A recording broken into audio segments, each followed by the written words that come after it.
In this video, we will be discussing about coterminal angles and a method to determine whether a given pair of angles are coterminal or no. So say for example, you have your coordinate axis as x and y axis. That's x and that's y. If we want to measure an angle in the xy coordinate system, we always begin with the positive direction of x-axis. So this is where we will start from, that is the positive direction of x-axis. And say for example, I tell you to measure an angle of 30 degrees.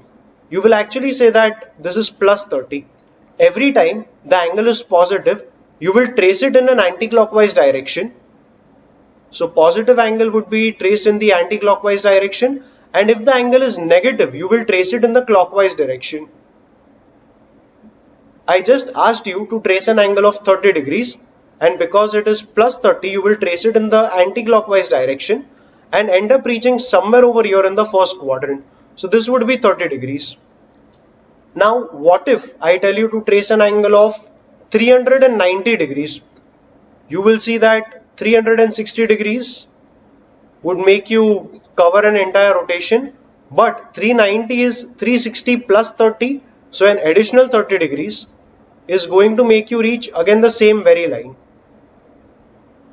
So you realize that you are coinciding with 30 degrees only when you are tracing an angle of 390 degrees. Such angles which are going to be coincident with each other are what you call coterminal angles. Keep in mind that we are keeping our starting position fixed, that is, we are starting from the positive direction of x-axis, and every time the angle is positive, we will take it in the anti-clockwise direction. 390 was positive, so if you realize we have moved in the anti-clockwise direction. So this is where you might actually end up asking that can we not take a negative angle and check if any negative angle is going to be coterminal with this or no? I hope everyone understands. If this angle is 30, then this angle out here would be 60 degrees. So if that angle is 60, and let us say from the positive direction of x-axis, we start moving in the clockwise direction in this manner. The angle which I have just traced is going to be an angle of 90 plus 90 plus 90 plus 60, and that would be equal to a total of 330 degrees. But because I have measured it in the clockwise direction, I will take it as minus 330. So from the example that we have taken, we realize that 30 degrees, 390 degrees and minus 330 degrees are all going to be coterminal angles. It's not necessary that we cover or we trace just one rotation. We can trace 2 rotations, 3 rotations, 4 rotations, any number of rotations. So in short, there will be infinite angles which are going to be coterminal with each other. But a very peculiar property about these angles, if you realize, you will see that the difference between all of them or any two of them, the difference between any two of them is going to either be 360 or an integer multiple of 360. Check this. The difference between 30 and 390 is going to be 360 degrees. What's the difference between 390 and 330? It would be 390 minus of minus 330, that is 390 plus 330, which is 720 degrees. And that is an integer multiple of 360 degrees, that is, it is 360 multiplied by 2. So what I am trying to tell you is coterminal angles will always be having their difference as an integer multiple of 360. It is obvious because 360 degrees corresponds to one entire rotation, and if you are at some position, then one entire rotation will make you reach that same very position at which you initially were. So let's take a few examples and try to analyze which of the given pairs of angles are going to be coterminal. 210 and minus 150. You can definitely plot them and check, but because we know the trick, we need not really plot them and waste our time. We can just say that 210 minus of minus 150, basically the difference between them, is equal to 360. So because the difference is 360, the first given pair of angles are coterminal angles. What about 360 and minus 30?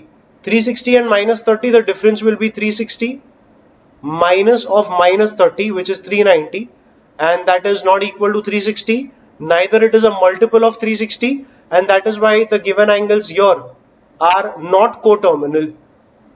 I'll just show by plotting you I'll just illustrate these things by plotting the diagram. So let's say for the first one we are plotting our diagram. An angle of 210 degrees, if you realize, 210 is like 180 plus 30 and it's being taken in the positive sense.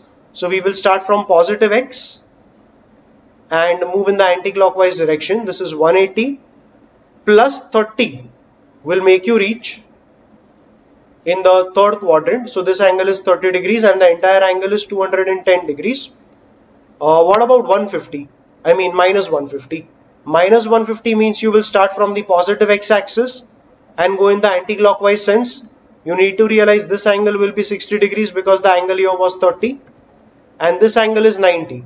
So an angle of minus 150, that is 150 in the clockwise direction starting from positive x, is going to be this angle. So on the diagram itself it is very clear that 210 and minus 150 are coinciding with each other, and that is why we concluded that they are coterminal angles. So we have calculated and checked. This is also a drawing that we have done and checked that the given pair of angles are actually coterminal. For the second one, if you want to check, second one we got that they are not coterminal because 360 and minus 30 were the angles. Start from positive x. 360 degrees means you will again reach at positive x only. So this is where 360 is going to lie. Minus 30 means 30 degrees in the clockwise direction. So 30 degrees in the clockwise direction will make you reach the fourth quadrant. So this is an angle of minus 30 degrees and they are not coinciding with each other. That is 360 and minus 30 do not coincide with each other, and that is why the second pair of angles were non-coterminal. We will not be drawing the other angles. We will just check the difference and see if the given pair is representing or no coterminal angles. For the third one, we have minus 180 and minus 540. That's the difference between them. This will be minus 720. It is actually a multiple of 360. This is 360 multiplied by minus 2. So because the difference was an integer multiple of 360, we are concluding that the given pair of angles are coterminal.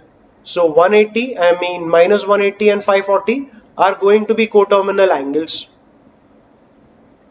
Minus 405 and 675, the difference is minus 405 minus 675, that would give you minus 1080, and yes, this is 360 multiplied by minus 3. So the difference is an integer multiple of 360, which is why we can say that the fourth given example is also representing coterminal angles. Check for this one. The difference would be 860 minus 580. Can we do that orally? Yes, we can. The difference would be 280. 280 is not a multiple of 360. So the fifth given pair does not represent coterminal angles. And take the sixth one. The difference is 900 minus of minus 900, which is 1800. And 1800, yeah, that's a multiple of 360 because this would be 360 into 5. Because this is an integer multiple of 360. This given pair of angles is representing coterminal angles. So I hope that you are very much clear with this concept of coterminal angles and the method by which you can identify whether two angles are coterminal or not. So I hope whatever I have discussed in this video has been somewhere helpful to you in your preparations. Thank you for watching.